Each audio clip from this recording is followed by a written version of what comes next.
Assalamualaikum warahmatullahi wabarakatuh. Nama saya Qoriul Asrul dengan NIM 2119120. Di sini saya akan membahas tentang TQM atau MMT. Selama 35 menit ke depan kita akan membahas tentang seluruh apa aja yang ada di MMT dan bagaimana konsep-konsepnya, bagaimana pengertian-pengertiannya, bagaimana dasar-dasarnya kita akan bahas di sini. Perkenalkan terlebih dahulu, nama saya Qoriul Asrul dengan NIM 2119120. Tugas ini adalah tugas untuk keperluan UAS yang miliknya Bapak Mutamam. Oke, langsung saja. Yang akan kita bahas yang pertama adalah tentang konsep dan sejarah MMT. Sejarahnya, MMT atau TQM itu lahir dan berkembang di bidang manufaktur atau pabrik. Berarti pada dahulunya itu konsep TQM atau konsep MMT itu adanya di pabrik ataupun adanya di manufaktur, bukan di pendidikan. Nah, kenapa kok di pendidikan menerapkan yang namanya TQM dan juga MMT? Nah, itu untuk jawabannya kita akan temukan nanti ya untuk pembahasan-pembahasan selanjutnya. Nah, topik-topik yang mendasar yang akan kita bahas yang pertama adalah tentang pengertian dan konsep MMT. Kemudian ada sejarah perkembangan MMT. Kemudian ada kekhususan MMT dari manajemen pada umumnya. Kemudian nilai-nilai utama MMT, rasional MMT di bidang pendidikan. Kemudian persyaratan penting pelaksanaan MMT. Kemudian 7 penyakit mematikan dan 14 anjuran Deming dalam penerapan MMT. Kita bahas terlebih dahulu tentang pengertian MMT. Sebelum kita jauh-jauh sampai pembahasan lainnya, kita harus tahu terlebih dahulu dong tentang pengertian MMT. Nah, pengertian MMT ya, para ahli itu sebenarnya sudah menulis tentang pengertian MMT. Yang pertama dan kedua adalah pengertian MMT di bidang bisnis. Kita membahas di dunia bisnis terlebih dahulu sebelum masuk ke dalam dunia pendidikan. Ya, yang menurut Edward Salis dalam bukunya mendefinisikan MMT adalah sebuah sistem yang dimaksudkan untuk memproduksi barang atau memberikan jasa layanan yang secara ekonomis yang memuaskan persyaratan atau permintaan pelanggan. Nah, berarti di sini itu yang namanya MMT itu adalah sebuah konsep atau bisnis untuk memuliakan pelanggan, untuk memuaskan seorang pelanggan. Kenapa perlu seperti itu? Yang namanya dunia bisnis ya, pelanggan itu sangat menjadi titik pusat kemajuan bisnis tersebut. Kita memiliki bisnis, kalau bukan pelanggan yang membeli itu siapa lagi?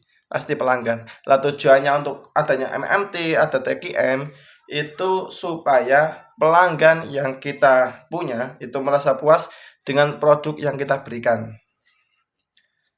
Kemudian menurut Ciptono, MMT adalah perpaduan semua fungsi dari perusahaan ke dalam falsafah holistik yang dibangun berdasarkan konsep kualitas, teamwork, produktivitas, dan pengertian serta kepuasan pelanggan. Kemudian ada menurut Salis, TQM menurutnya adalah falsafah dan metode yang membantu institusi untuk mengelola perubahan dan menentukan agenda atau kegiatan yang berkaitan dengan tuntutan baru pelanggan yang secara bertubi-tubi mendesak. Intinya sama aja. Dari ketiga toko tersebut sebenarnya intinya sama, yaitu tentang bagaimana konsep agar pelanggan itu merasa puas, seperti itu. Ya. Nah, itu adalah pengertian dari MMT menurut tiga toko. Kemudian ada konsep MMT. Ya, konsep MMT adalah kepuasan pelanggan. Itu intinya. Tujuan adanya MMT, tujuan adalah TQM, yaitu untuk mendapatkan kepuasan dari seorang pelanggan. Fokus utamanya di situ. Nah, TQM bermakna setiap orang dalam organisasi apapun status mereka, posisi atau peran mereka dalam manajer di bidangnya masing-masing. Nah, fungsi TQM jelas ya, untuk mendapatkan kepuasan hati pelanggan yang kita miliki. Kemudian sejarah perkembangan MMT. Penggagas MMT mulanya adalah ahli-ahli manajemen mutu dari Amerika. Namun tumbuh dan berkembang dimulai dari Jepang sebagai pemenang Perang Dunia Kedua waktu itu. Kemudian Amerika Sekutu menurut Marshall Plan berkewajiban membantu negara yang dikalahkan, khususnya Jepang. Untuk itu Eisenhower mengutus banyak ahli manajemen mutu untuk berangkat ke Jepang, dan salah satunya adalah Edward Deming. Nah, tokoh TQM yang paling terkenal adalah Edward Deming. Itu adalah orang Amerika Serikat yang diutus Amerika untuk pergi ke negara Jepang. Kemudian keberhasilan Deming dan kawan-kawan mengajarkan MMT di negeri Sakura tersebut menjadi pemicu universitas di Amerika yang kemudian meminta Deming untuk mengajarkannya di banyak perguruan tinggi di sana. Kemudian Deming karena telah dianggap berhasil di negara Jepang, akhirnya Deming tersebut diperintahkan untuk mengajarkan di berbagai universitas yang ada di Amerika Serikat. Nah, kemudian yang ketiga adalah kekhususan MMT dan manajemen pada umumnya.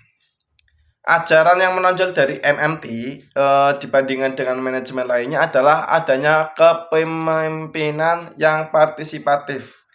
Artinya apa? Dalam TQM, dalam MMT, seorang pemimpin itu wajib memberikan partisipasi yang banyak untuk apa yang ia pimpin, sehingga yang dihasilkan adalah produk yang ia punya menjadi produk yang baik karena kualitas kepemimpinannya juga bagus, otomatis nanti bawahannya juga ikut bagus, seperti itu. Berarti di sini adalah pemimpin ikut memantau apa yang dilakukan oleh bawahannya. Ajaran utama MMT. Dalam penerapan MMT di institusi manapun, ya, ajaran utamanya yaitu fokus pada pelanggan. Jelas. Dari tadi saya menyampaikan fokus pada pelanggan, fokus pada pelanggan. Itu memang.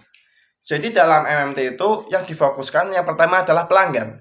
Kemudian yang kedua adalah obsesi mutu. Setelah pelanggan merasa puas, kita terfokuskan kepada pelanggan. Kemudian kita juga harus melihat dari internal kita, bagaimana mutu produk yang kita buat. Seperti itu. Kemudian pendekatan ilmiah.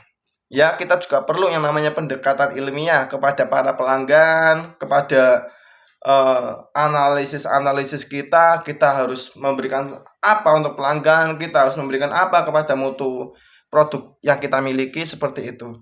Kemudian adalah adanya komitmen jangka panjang. Jelas, yang namanya komitmen itu sangat penting dalam dunia bisnis, begitu juga dalam TQM atau MMT. Kemudian kerja tim. Nah, ini yang perlu sedikit disinggung adalah kerja tim. Sudah saya katakan dalam MMT, dalam TQM, peran seorang bos atau atasan itu ikut berpartisipasi dalam berjalannya sebuah baik itu bisnis, organisasi ataupun pendidikan. Nah, setelah bos sudah berjalan, setelah atasan sudah berjalan, nah seharusnya kerja tim juga harus ikut berjalan. Bagaimana seorang pemimpin harus bisa menghandle kerja tim tersebut. Seperti itu. Oleh sebab itu, di sini kerja tim itu sangat diperlukan untuk memajukan organisasi ataupun bisnis tersebut ataupun pendidikan di sekolah tersebut. Kemudian adalah sistem peningkatan mutu berkesinambungan. Nah, artinya apa? Tidak mudah puas. Ketika kita sudah mendapatkan mutu yang berkualitas, ketika pelanggan sudah merasa puas, nah, kita tidak boleh stuck di situ. Artinya, kita harus melakukan pengembangan agar mutu yang semula baik menjadi lebih baik lagi. Persaingan di dunia luar, ya, persaingan bisnis terutama di dunia luar itu memang sangat ketat. kalau mutu kita rendah, mutu kita cuma di itu saja, di level-level itu saja, yang dikhawatirkan apa? Pelanggan-pelanggan kita nantinya akan pergi ke produk lain. Nah, untuk menghindari hal tersebut, tujuan kita adalah untuk memberikan mutu yang baik secara berkesinambungan. Itu. Kemudian pendidikan dan pelatihan. Kemudian kebebasan yang terkendali, ada penyatuan tujuan, ada pelibatan dan pemberdayaan karyawan. Itu penting semua.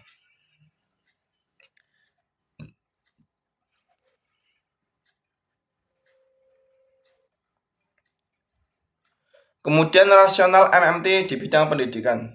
Nah, setelah tadi kita membahas MMT di dalam dunia kerja, dalam dunia apa tadi? Dunia bisnis ya. Nah, sekarang kita coba masuk MMT dalam dunia pendidikan. Langsung saja. MMT adalah suatu filosofi dan sistem untuk terus meningkatkan layanan dan produk yang ditawarkan kepada pelanggan ataupun klien. Kemajuan teknologi juga sangat mempengaruhi yang namanya MMT ataupun TQM. Setiap periode, setiap tahun yang namanya teknologi itu pasti mengalami peningkatan yang juga sangat signifikan, ya. Nah, oleh sebab itu, sekolah ataupun dunia pendidikan, dinas pendidikan, kabupaten ataupun kota atau perguruan tinggi sangat dianjurkan untuk dapat mengadaptasikan ajaran-ajaran MMT ke dalam organisasi mereka masing-masing. Dengan menerapkan ajaran-ajaran MMT, sekolah dan institusi pendidikan terkait akan memperoleh beberapa manfaat sebagai berikut. Setelah kita mengimplementasikan ilmu-ilmu dalam MMT, dalam TQM, kita mengikuti arus perkembangan zaman yang dahulu belum ada teknologi ya waktu itu ya, dan sekarang yang namanya teknologi sudah sangat maju, sangat pesat. Kita harus mengikuti perkembangan zaman tersebut. Nah, setelah kita mengikuti perkembangan zaman tersebut, sekolah-sekolah semakin canggih, alat-alat medianya semakin mendukung, kemudian apa dampak yang akan kita miliki? Yang pertama adalah mampu memberikan layanan yang lebih baik kepada pelanggan eksternal maupun internalnya. Jelas, yang namanya sekolahan ketika sudah memiliki fasilitas yang luar biasa, ya ketika sudah memiliki alat-alat yang bisa menunjang pendidikan si anak, si peserta didik, maka memberikan layanan yang baik kepada pelanggan eksternal maupun internalnya. Seperti itu. Kemudian ada lagi mampu memenuhi persyaratan akuntabilitas umum dalam reformasi pendidikan. Seimbang, jadinya seimbang nantinya. Kemudian mendorong lingkungan belajar yang menggembirakan dan menantang untuk belajar atau maju bagi siswa dan guru. Jelas, yang namanya di dalam dunia pendidikan ya, di dalam dunia pendidikan ketika kita memiliki fasilitas yang memadai, kemudian alat peraga, kemudian seperti apa ya, media yang mendukung pembelajaran kita sehari-hari dalam mengajar. Nah, itu secara tidak langsung kita akan merasakan kesenangan. Contohnya, ketika saya SD, itu nggak ada yang namanya proyektor, nggak ada. Guru pernah itu, ketika kelas 6 SD ya, ketika kelas 6 SD itu baru ada proyektor itu. Baru ada proyektor masuk ke dalam kelas. Yang bawa namanya Bu Dunipa waktu itu. Nah, dipasangkan proyektor karena kita waktu itu masih SD, masih ketinggalan zaman. Zaman saya ya, belum ada teknologi yang secanggih ini. HP itu yang orang yang memiliki HP atau siswa yang memiliki HP itu HP jadul yang bisanya hanya untuk SMS dan telepon. Jadi tidak bisa menonton film waktu itu. Ya. Dan itu dapat HP-nya juga uang kondangan itu. Nah, waktu itu yang terjadi, saya dan teman-teman saya kan nggak pernah nonton video, apalagi ini aneh. Kok bisa layar di laptop, langsung terobos ke dalam tembok. Kok bisa? Ini caranya gimana? Karena kita orang-orang kecil, termasuk desa saya adalah desa yang tertinggal dalam bidang teknologi. Nah, setelah ditentang tersebut heran, yang diajarkan kan cuma anak SD. Anak SD, yang diajarkan anak SD kelas 6, kelas saya, yang lihat satu sekolahan. Dari jendela lihat semua tuh. Nah, itu adalah salah satu bentuk kemajuan teknologi. Orang-orang senang, saya senang, loh ini hal baru nih, saya senang, saya mengikuti pembelajaran sangat berpartisipasi ketika ada hal-hal semacam itu. Bukan hanya saya, ternyata kelas-kelas lain, kelas-kelas yang kelas 4 SD, kelas 5 SD, yang belum diajarkan juga mereka nonton, tapi dari sebelah, dari jendela itu ya. Seperti itu. Kita merasakan kesenangan karena terbantu dengan yang namanya media. Begitu juga guru juga merasa terbantu dengan adanya media. Kemudian ada persyaratan penting pelaksanaan MMT ya. Kita ya di sekolahan atau di perguruan tinggi yang menganut MMT, tim mutu dan individu terus meningkatkan kinerja mereka untuk meningkatkan mutu produk ataupun pelayanan kepada pelanggan ataupun klien. Nah,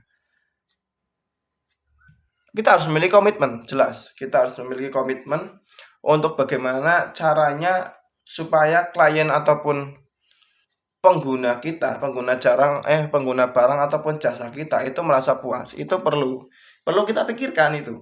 Yang pertama adalah berikut elemen penting MMT yang applicable di bidang pendidikan. Nih, yang pertama adalah kesadaran dan komitmen dari semua individu. Betul. Saya rasa itu sangat betul. Kenapa? Karena kalau kita nggak saling memiliki kesadaran dan komitmen, itu yang akan muncul dari diri kita adalah sifat individualisme. Setelah kita memiliki sifat individualisme, yang ditakutkan adalah kita tidak akan pernah memikirkan bagaimana orang lain, bagaimana para pelanggan-pelanggan kita itu akan tertarik kepada produk yang kita berikan atau kepada jasa yang kita berikan. Contoh satu orang, guru, kepala sekolah ingin sekolahnya maju, ingin sekolahnya berkembang dengan pesat, ingin supaya pelanggan-pelanggan, supaya peserta-peserta didiknya itu merasa bangga, merasa senang. Tapi mohon maaf, guru-guru yang di bawahnya seperti guru mapel, kemudian guru kelas, itu dalam memberikan jasa dalam memberikan ilmu atau mengajar itu rendah. Nah, seperti itu namanya egois atau tidak memiliki komitmen dari individu masing-masing. Itu dapat mengganggu yang namanya kesalahan dalam dunia MMT ataupun TKM. Dikhawatirkan seperti itu. Nah, bagaimana solusinya? Ya harusnya ketika kepala sekolah sudah memiliki komitmen yang baik untuk sekolah tersebut, maka guru-guru juga harus memiliki komitmen yang bagus juga. Seperti itu. Kemudian ada sebuah misi yang jelas, ya. Jangan hanya kita bergerak tok, jangan kita hanya mengajar tok tanpa adanya tujuan dan misi yang jelas. Itu jangan sampai seperti itu terjadi. Ya. Yang harus dilakukan adalah kita mengajar, kita memberikan arahan itu dengan sebuah misi yang jelas. Jangan sembarangan. Nah, di dalam TKM, di dalam MMT, misinya kan sudah jelas. Supaya peserta didik ataupun supaya pelanggan internal ataupun eksternal itu merasa nyaman, merasa kepuasan tersendiri pada diri mereka. Lalu bagaimana caranya kita di sini? Bagaimana caranya kita sebagai orang yang mengajar, kemudian orang yang memimpin, itu bagaimana? Nah, itu dicari bersama-sama nanti jawabannya ya. Kemudian pendekatan perencanaan sistem. Setelah kita memiliki komitmen, kita memiliki misi, kita juga harus memiliki perencanaan sistem. Kenapa? Kenapa harus direncanakan? Kenapa? Ada yang tahu? Nah, Kenapa perlu adanya sebuah perencanaan? Ya karena kalau tidak direncana, maka hasilnya juga akan semrawut, akan berantakan. Nggak jelas. Kita sudah memiliki misi yang jelas, kita sudah memiliki komitmen, tapi nggak direncanakan. Hasilnya apakah baik? Enggak. Kita harus memiliki sebuah rencana yang jelas. Contoh, nggak usah jauh-jauh ke dalam dunia pendidikan ataupun TKM. Ya. Kita mau pergi ke kolam renang, kita juga harus memiliki rencana loh ya. Kita harus memiliki rencana. Pakaian apa nih yang akan kita pakai? Kita rencananya mau dari jam berapa sampai jam berapa nih? Kita di sana mau renangnya di kolam yang dangkal ataupun yang nggak dangkal nih. Nah, itu kan juga perlu perlu direncanakan. Agar nantinya ketika sudah berjalan itu enak, ada step-stepnya, alurnya jelas. Kalau kita nggak memiliki rencana, yang dikhawatirkan adalah kita asal jalan, kita asal nyemplung. Nah, itu yang dikhawatirkan. Nah, kemudian yang keempat adalah kerja tim menggantikan hierarki organisasi. Kemudian yang kelima adalah pemberdayaan staf dan mengganti ketakutan terhadap sistem evaluasi. Ya, kalau misalkan kita di sini posisi sebagai pemimpin, ya kita harus menjaga pemberdayaan staf tersebut. Kita harus perlu itu supaya staf-staf di bawah kita itu merasa nyaman dan merasa senang terhadap kinerja kita. Oke, untuk materi selanjutnya yang akan kita bahas adalah tentang pengertian dimensi dan peningkatan mutu. Ya, yang pertama adalah ini sudah mencakup bab 2 ya. Pengertian dan klasifikasi mutu. Beberapa guru mutu mendeskripsikan mutu dengan uraian kata yang berbeda. Ya. Beberapa guru itu mengatakan mutu itu inilah, itulah. Tetapi esensinya ataupun tujuannya itu tidaklah berbeda. Intinya sama. Deming mendeskripsikan mutu adalah kesesuaian dengan kebutuhan pasar. Mutu adalah kecocokan penggunaan produk. Kemudian mutu adalah kesesuaian dengan yang disyaratkan. Artinya apa? Yang namanya mutu menurut Deming adalah kesesuaian menurut kebutuhan. Contoh. Bakso ya. Bakso yang bermutu itu yang seperti apa? Nah, kebutuhan masyarakat, bakso yang bermutu itu yang bikin kenyang. Nah, itu sudah bermutu. Tapi dalam bidang bikin kenyang gitu. Kemudian ada definisi menurut Salis. Mutu sebagai total kepuasan pelanggan adalah fokus utama bagi semua manajer dan staff ya.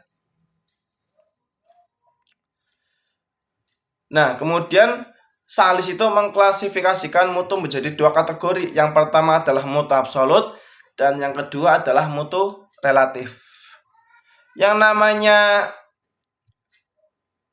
mutu absolut adalah mutu yang bermakna atau diakui sama oleh semua orang. Indikatornya antara lain adalah berkelas tinggi atau high class, mahal, mewah, eksklusif, elit, dan seterusnya. Nah, dalam pengertian menurut Salis yang namanya mutu absolut, yang namanya mutu itu dibagi menjadi dua, yaitu mutu absolut dan mutu relatif. Yang namanya mutu absolut itu kebanyakan yang mahal-mahal, yang elit-elit atau yang high class. HP yang high class, kemudian mobil yang high class, motor yang high class, rumah yang high class, laptop yang high class, seperti itu. Itu menurut pandangan dari seorang Salis ya. Nah, ketika seperti itu semua orang kan ingin memilikinya. Tetapi ya, belum tentu dapat menggapainya, benar ya. Kita ingin memiliki iPhone, tapi iPhone kan termasuk high class itu ya. Kemudian kita ingin memiliki Mercedes-Benz. Nah, itu juga termasuknya high class itu. Tetapi tidak semua orang bisa menggapainya, hanya orang-orang tertentu, orang-orang yang memiliki uang di sini. Kemudian Mutu relatif adalah jenis atau tingkatan mutu yang sesuai dengan jangkauan masing-masing pihak ataupun orang yang akan dicapai atau dimilikinya. Dalam bahasa Inggrisnya yaitu fit for their purpose. Mutu relatif inilah yang dimaksudkan dengan mutu pada MMT yang selalu dinamis, meningkat dari waktu ke waktu sesuai tuntutan pelanggan mereka masing-masing. Nah, sedangkan yang relatif itu lebih cenderung ke kebutuhan. Kalau absolut adalah gaya hidup kita, kalau relatif adalah kebutuhan kita. Kita kalau ingin contoh, kita kalau ingin berpakaian, ya kita tinggal pakai aja, nggak usah pakai barang-barang yang brand. Nah itu, berarti gunakan memang yang kita butuhkan itu yang namanya mutu relatif. Kemudian kita bahas yang namanya dimensi mutu. Dalam konteks manufaktur, ya, Ciptono itu mendeskripsikan dimensi mutu ke dalam 8 jenis dimensi. Ya. Yang pertama ada performa, kemudian ada tambahan fitur, kemudian ada keandalan, kemudian ada konformitas, kemudian daya tahan, ada kemampuan pelayanan, ada estetika, ada kualitas yang dipersepsikan. Nah, itu. Kemudian selanjutnya adalah evaluasi sistem peningkatan mutu. Nah, yang namanya kita ingin merubah suatu keadaan atau meningkatkan mutu, pasti perlu ya yang namanya sebuah evaluasi. Bukan hanya di dalam dunia TGM ataupun MMT, yang namanya evaluasi itu perlu ya dalam kehidupan kita sehari-hari. Nah, ketika dalam dunia TGM, kepedulian terhadap mutu baik di bidang manufaktur maupun di bidang pendidikan sudah lama dipikirkan banyak para ahli. Contohnya ya, Bones itu mendeskripsikan 4 tahapan evaluasi sistem peningkatan mutu. Yang pertama adalah era pengawasan mutu, kemudian era kontrol mutu, kemudian era penjaminan mutu, kemudian ada era manajemen mutu. Nah, itu. Yang pertama, oke kita bahas ya, era pengawasan. Kenapa sesuatu perlu diawasi? Sebelum kita melangkah lebih jauh-jauh, kita harus mendapatkan sebuah pengawasan atau sebuah analisa. Nah, tujuan dari pengawasan ini adalah supaya kita mengetahui bagaimana cara kita berjalan untuk kedepannya, seperti itu.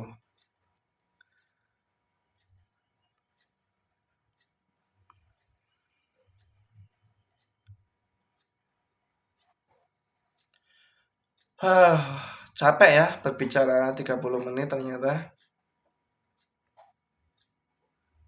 Oke, kemudian yang akan kita bahas adalah 5 pilar manajemen mutu terpadu. Nah, di dalam dunia manufaktur atau dunia industri atau dunia bisnis, ya, ada konsep 5 pilar dalam IMT, dalam TGM yang terdiri dari pertama yaitu produk ataupun barang, produk barang ataupun jasa maksudnya, di mana hal tersebut merupakan mata pencaharian suatu organisasi. Yang kedua ada produk yang bermutu tidak akan tercapai tanpa proses kerja yang bermutu. Ya, memang. Suatu produk yang bermutu itu prosesnya juga otomatis bermutu, nggak sembarangan. Contoh, untuk menghasilkan tempe yang bagus ataupun tempe yang bermutu, otomatis prosesnya juga lama, prosesnya juga bermutu, nggak sembarangan. Kadang kan ada tempe yang rasanya enak dan yang tidak enak lah. Yang bermutu adalah rasa yang enak. Berarti cara pembuatannya kan beda. Bahannya kan sama-sama delay. Kenapa rasanya ketika sudah menjadi tempe beda? Nah, itu yang perlu ditanyakan. Prosesnya seperti apa? Nah, seperti itu. Kemudian ada organisasi akan sia-sia tanpa kepemimpinan yang baik dan bermutu. Memang, memang. Sehebat apapun organisasi, kalau pemimpinnya nggak baik, ya nanti ke bawahnya juga nggak baik. Oleh sebab itu, saling berkesinambungan sih kalau menurut saya antara pemimpin dan juga anggota dalam organisasi tersebut. Kemudian yang terakhir, keempat akan sia-sia tanpa kepemimpinan yang bermutu, itu yang tadi ya. Kemudian keempat pilar tersebut tidak akan seperti yang diharapkan tanpa konsep kelima, yaitu komitmen. Nah, di sini yang paling terpenting dari empat konsep tadi adalah ini yang terakhir, yang 5, komitmen. Komitmen sepemimpin, kemudian komitmen si bawahan itu sangat berpengaruh, sangat perlu, sangat diperlukan ya. 5 pilar tadi. Oke, selanjutnya adalah kepuasan pelanggan. Nah, dari awal kan sudah dibahas tentang pelanggan, tentang kepuasan pelanggan. Memang ya, inti dari pembahasan kali ini adalah kepuasan seorang pelanggan. Oleh sebab itu, ya wajar kalau dari tadi kita membahas tentang pelanggan ya. Nah, kemudian kita bahas tentang pengertian pelanggan dan siapa pelanggan kita sebenarnya. Secara tradisional, pelanggan adalah pihak yang membeli atau menggunakan produk atau jasa yang ditawarkan. Itu secara sederhana. Ya, yang namanya pelanggan ketika kita menjual barang, kemudian orang itu membeli, itu kita sebut ia sebagai seorang pelanggan. Kemudian dalam konteks MMT, pelanggan adalah semua pihak yang menerima jasa dan atau produk yang kita hasilkan atau kita berikan. Nah, itu menurut MMT. Seorang pelanggan adalah orang yang menerima jasa dari produk yang kita buatkan atau yang kita berikan. Itu namanya pelanggan.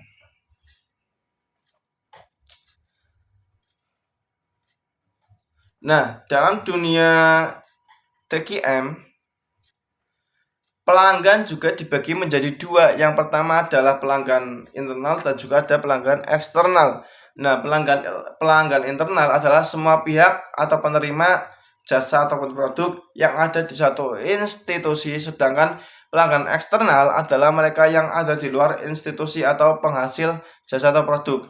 Gitu.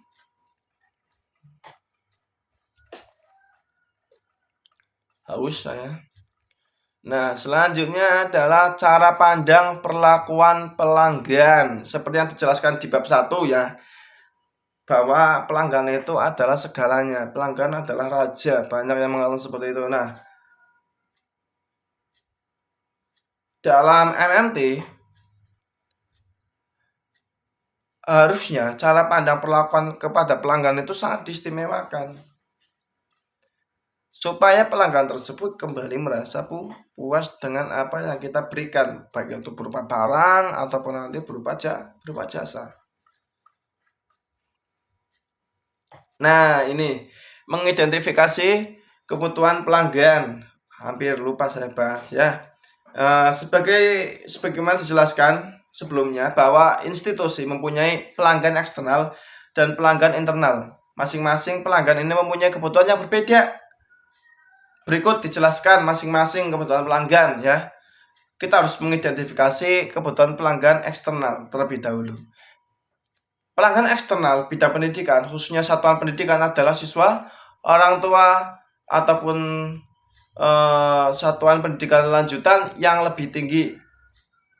Ya, itu pelanggan kita dalam dunia pendidikan. Siapa? Siswa, kemudian orang tua, itu termasuk dalam pelanggan eksternal.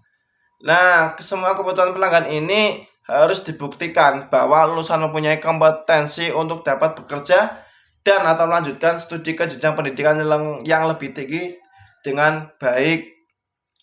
Ya, emang seperti itu ya. Banyak sekolahan yang mengukur, banyak orang tua yang mengukur baik ataupun tidak sekolah itu dilihat dari lulusannya. Terbukti ya, itu memang relate banget ya, make sense dengan di dunia sekitar kita, emang seperti itu, make sense-nya. Banyak orang tua yang mengatakan, oh ini sekolah di sini bagus nih, lulusannya langsung kerja di Jepang. Oh sekolah di sini bagus nih, lulusannya bisa kuliah di UIN Semarang. Oh lulusan di sini bagus nih, anak didiknya bisa kuliah di UGM, Universitas Gadjah Mada dan sebagainya.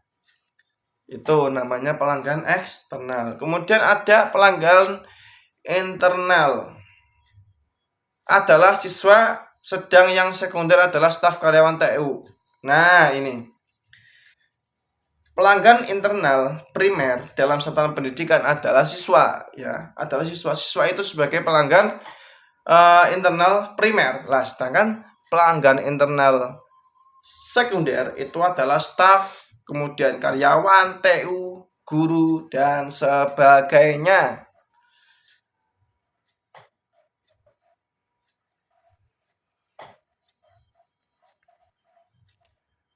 Nah, kemudian kita bahas adalah kepemimpinan dalam manajemen MMT. Nah, kepemimpinan kita cari tahu terlebih dahulu tentang kepemimpinan. Yang namanya kepemimpinan adalah sikap dari seorang pemimpin. Itu namanya kepemimpinan. Contoh, ketika ada seorang pemimpin yang memberikan atau bersikap baik kepada anggotanya, lah itu berarti bisa kita sebut sebagai orang yang memiliki jiwa kepemimpinan yang bagus. Lah, kemudian definisi kepemimpinan menurut TKM itu seperti apa? Ya. Nah,